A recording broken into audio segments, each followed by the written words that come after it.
Welcome back to the Breakfast Show. Yes. We are youth, aren't we? Aisha? We are exuberant. Yes, we are. You know, we'll always be youthful, no matter what age we may be. Anyway, talking about youth, we're talking to a lady who started off a program that is to help steer our young generation to the right direction, to help them address certain social ills that they are at risk of. Now, we were just talking about how, you know, when we were youth, we were still youth, sorry. When we were younger, when we were slightly younger, not that long ago, but when we were slightly younger, we faced you know, peer pressure, social ills, they all existed, but it was in a different, it looked different, you know. We had to, it's like a different time. Exactly, different era, you had to step outside of your house to be exposed to all of this. Now, thanks to internet and Facebook, kids could be at home with a parent sitting right next to them and still be at risk of being exposed to many things. There you go. So, of course, we speak to someone who is well aware of the challenges of today's youth. Ladies and gentlemen, we speak to the CEO of Generasi Gemilang, Noelle Tan, who's, of course, given up the corporate life to do this, and that's something I pretty much admire as well. So welcome to the show, Noelle. Thank you for having me. And yes, we were talking about today's youth, in which, I mean, do you agree with us when you say it has never been a more challenging time for the youth of our generation? Already, as it is, being a youth is a challenging time. Of course. So what say you? Yeah, I think it is a challenging time because they're more exposed. There are more things happening around them. The issue surrounding a family is more complex than before. But I think it's also exciting time. I think a lot of the youth now are very concerned over what's happening around them. Contrary to, I was just having a friend over, and she was asking me, "Do you think our youth care about what's happening in the society?" I say, absolutely. Of course. Of course they do. They are monitoring Facebook like a hawk. They tweet. They are on top of things. But I think they're just looking for that opportunity to just step out and be able to be engaged. So it is a very exciting time, and it is our job, I feel, the younger people like us, to be able to just journey alongside with them, and that's exactly what Generasi Gemilang is about. Now, you went from years in a corporate, working in telecommunications in the corporate world, and then in 2010 you decided to, start off Generasi Gemilang. I'm sure there was something that kind of compelled you to actually do this. Was it, an issue? It wasn't the salary, that's for sure. And what did you feel that Generasi Gemilang could actually address for you?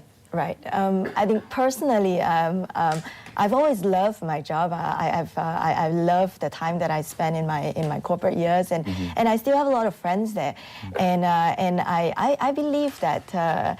I believe that for every person at some point of your life, you'll be looking for something that's bigger than yourself. And for me, it was that point. The personal mission, your personal goal. Yeah. What is that thing that I want to do? Or what do I want to spend the best year of my life doing?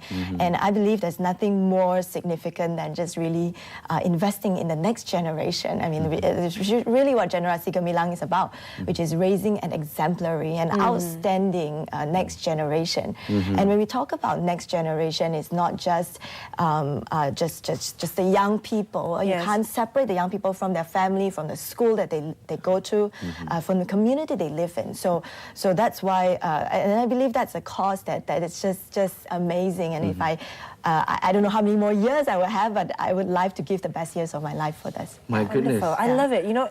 You're at the peak of what people say, pinnacle of your career, and then, it's still very young. And then you have the energy to chase your dreams, and you have the smarts and the experience to do it as well. And you chose to do this, So Generasi Gemilang, of course, non-governmental organization, and of course providing certain services. Right. So what services are those? What do you mean by that? Right. We're a not-for-profit welfare organization, and as I mentioned, it is actually our aim to raise up an exemplary next generation, and strengthen the families within this nation. So we do two areas. One is within the schools. So we do this part of the work called youth development, where we tackle issues that are very relevant for today's youth, such as cyber issues, and it's not just on the security side. So we all know that the solution is really not to throw away your computer or put in all kinds of parental parental control, although it is important, but it is actually instilling that value for the young people to know what's right and what's wrong. Yes. And then when they grow up, they can decide what's best for them. Boy-girl relationship, dating, always exciting for the young people. We deal with even issues that are controversial, abortion, reproductive health, things like that. They are very relevant, but seem to be taboo in certain contexts. And we think somebody has to tell them. If not, they will ask Google. So then where does that leave us? So that's first part of the work that we do, where we touch in areas of cyber wellness, life skills, and also leadership and mentoring. We also do this very special thing, especially focused on college students, called service learning. Now, this is very unique, where the students learn about life while they serve others. So they are brought out to a context that's totally different from a classroom setting. And then they get to serve the community that are very different from them. And then they reflect upon what it means to them as a young person. You see it through the eyes of the real world, yeah? That's right, yeah. Right. So closely linked to that, there's the community development of the work that we do. So that part, we work with a lot of urban poor community, underserved community that are in this area. They could be Project Perumahan Rakyat, PPRs, or they could be just private, so-called private housing, but then just have household income, low household income. So these are different areas that we work in. So in a school context, as well as in the community context. Last year, 2012, Generasi Gemilang reached out to 3,000 families in 4 different communities, 10,000 students, 22 schools, 5 universities, and 7 Jabatan Kemajikan Masyarakat, or JKM, registered children homes throughout Malaysia. That's impacting around 25,000 lives. I mean, of course, that's telling a story by numbers, but these initiatives, are they, of course, pushed forward by yourself, but are they run by the children, for the children, and for the people you help? Yeah, we're filled by a very passionate young team. In fact, you were talking about how we're chasing our dreams. I mean, this is definitely not an effort of one person. I'm only a part of this team. Our team, we've got 23 full-time staff actually in the organization, and most of them are our age. So they're in the 20s or early 30s, and they're very passionate about this, and they all want to contribute to build a thriving nation. So yes, I think that is a very big team of the staff that is filling this effort that you talk about, Naz. And of course, we have a very big group of active volunteers that is now, I think, to date, it's about 400 active volunteers on a regular basis, going out to the communities, going out to children homes.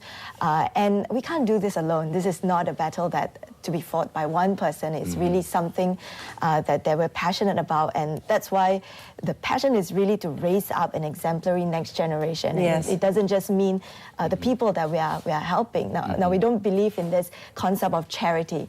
When we talked about charity, it means I have something you don't. I'm naturally higher than you, and I can give you something. But we believe in this, so this is a hand-out mentality, where we believe in this hand-up mentality, where I see the potential in somebody, and I give you a hand up, and believe that you too can make a difference in somebody else's life. And that is really the principle that we're operating upon. Yes, absolutely fantastic. Now, myself included, because I was about to say that I'm sure a lot of people are, intrigued by the work that you do. Now, how does, one get involved? How do the public get involved, or if a certain, teacher wants you to do some work at the school? Now, how do you go about doing that? There are 2 ways of getting involved. We love for people to just get involved in the work that we do. So they can either go to the website that we have, www.gengemilang.org, and they can just sign up as a volunteer, so they can then experience it for themselves, and don't just listen to us. Go out and hear about those stories, see how life can be changed through there, or can connect us. You could have children, or you can have maybe friends friends and you know that they're struggling with things, bring us into schools, bring us into communities that you're in, and we can see how we can work together. Yeah, I'll always remember this story. You know, we take Polaroids for the children sometimes when we do different activities, and the Polaroid is not for us to keep; it's for them to keep, because some of these kids don't have portrait of their own, even in the family. And it was a Polaroid, and you know, the Polaroid takes a little while to come on. And there was a volunteer who just took a Polaroid, and he was waiting for the picture to come on. And there comes this little boy from a home, and he said, "Abang, can I help you to make this appear? I know how to do this." So he took the Polaroid, he blew on the Polaroid, and because he worked on his, he must work. And this boy actually suffered so much. He came from a broken family. He's only about 7, 8 years old, and there he wanted to do something for that volunteer, and just took the Polaroid and just blow on it. Say, "See, it's happening. See, I managed to do this for you." And when he gave back to the volunteer, at that moment, 2 lives have been impacted. Exactly. The volunteer something so just, small, couldn't believe that even the boy. He thought he was there to give something, but actually he received probably really precious stuff from the boy at that moment. That's the thing when you volunteer as well. I mean, of course, for the benefit of our audience out there as well, the things when you go out there and help people, especially special people, when you deem them special, they're not special because they're special individuals. They're special because I think they make you feel special. So kudos to the work that Gigi is doing. I like calling that Gigi nowadays. Gigi gang. Check out Generasi, of course, their website, and find out how you can do something instead of just sitting down there and complaining, be a keyboard warrior on Facebook. Get up there, do something. For parents out there, find out how you can get your children involved. For youth out there not knowing what to do, where to go, stand up, and it's time to be counted, yeah? Yes, let's be proactive. Thank you very much, Noelle, for your time. Thank you very much. And sharing with us a little bit about Gen Keep Gemilang. on going, soldier, that's for sure. GenGemilang.org, that's the website to go check out to find out how you can play a part. I'm definitely going to go check out when I get because we are youth, aren't we? Yes, we are youth. Exactly. And also I love doing work like this, reaching out to youngsters out there. Anyway, it's time for us to take another quick break here on The Breakfast Show. But when we get back, we'll be talking about a little